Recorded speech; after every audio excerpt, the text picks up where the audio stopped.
Today is November the 16th. How does God get our attention? Let's find out together as we study Amos 3 and 4.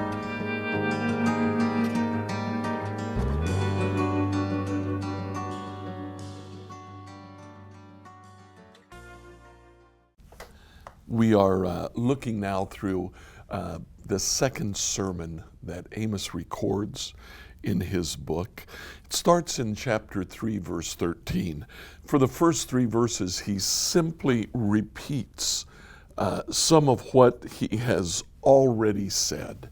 He said that destruction will come over Israel. In chapter 4, Amos says this, "Listen to me, you fat cows living in Samaria, you women who oppress the poor and crush the needy, who are always calling to your husbands, bring us another drink. The sovereign Lord has sworn this by his holiness. The time will come when you'll be led away with hooks in your noses.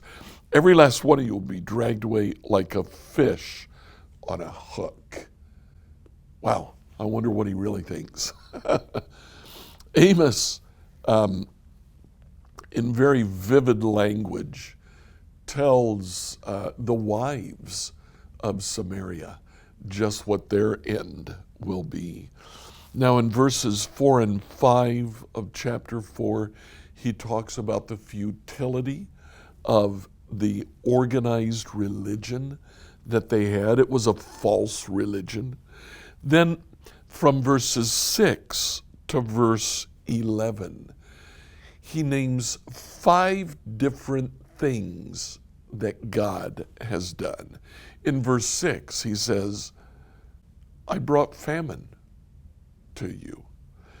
But at the end of verse 6, he says, "But still you wouldn't return to me."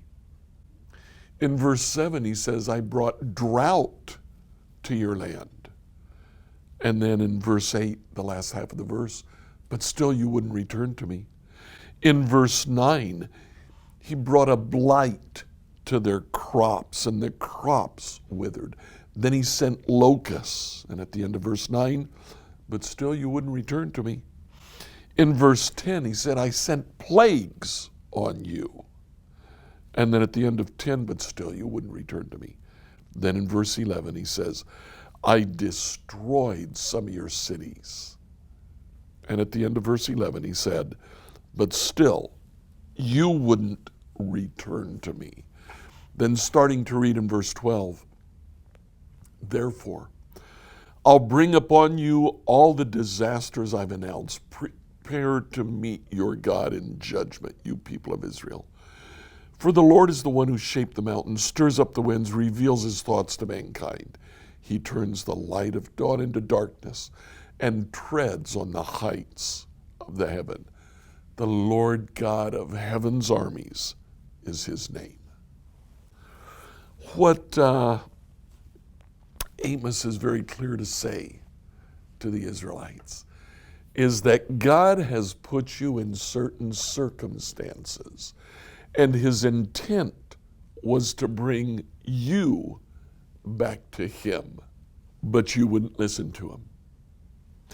We started with the question, how does God get our attention? Sometimes, not all the time, but sometimes, God uses the circumstances that we find ourselves in as an attempt to draw us back to him. The important thing is that we pay attention to the circumstances around us. Today, as we close up this devotional, what about your life? Are you in the middle of circumstances?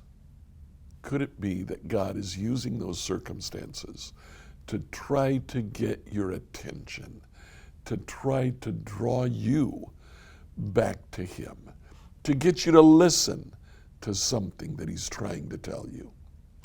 I encourage you today, spend time in prayer and listen to what God might be saying to you through your circumstances. Like, follow, subscribe, and share this devotional with your friends on whatever platform you used to listen to it. Tomorrow, we'll ask the question, what does God really want from us?